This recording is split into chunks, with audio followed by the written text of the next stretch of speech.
కోనసీమ జిల్లా కొత్తపేటలో అరుదైన బ్రహ్మకమలం మొక్కకు ఒకేసారి 15 పుష్పాలు విరబూశాయి. స్థానిక స్వగృహ అపార్ట్మెంట్స్ లో నివాసం ఉంటున్న ధర్మరాజు నరసింహరావు శీతల ప్రాంతాల్లో మాత్రమే పెరిగే బ్రహ్మకమలం మొక్కకు ఒక ప్లాస్టిక్ డబ్బాలో పెంచుతున్నారు.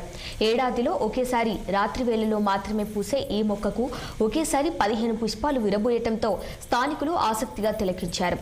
శివునికి ఎంతో ప్రీతిపాత్రమైన ఈ బ్రహ్మకమలాలు ఉత్తరాఖండ్ రాష్ట్రంలోని బద్రీనాథ్ తదితర ప్రాంతాల్లో మాత్రమే పూస్తాయి. అయితే గత కొద్ది సంవత్సరాలుగా ఈ మొక్కలు ఉష్ణ ప్రదేశాలు సైతం పెరిగి పూలు పూస్తున్నాయి. పెద్ద పరిమాణంలో శ్వేతవర్ణంలో సువాసన వెదజల్లుతూ రాత్రి 10 గంటలకు వికసించి తెల్లవారుజామున ముడుచుకుపోవటం ఈ పుష్పాల ప్రత్యేకత అని నరసింహారావు తెలిపారు.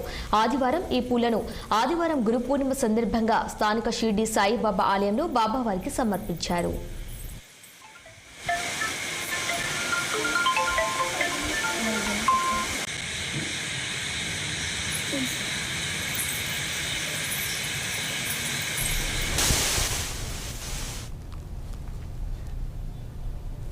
దేశవ్యాప్తంగా గురు పౌర్ణమి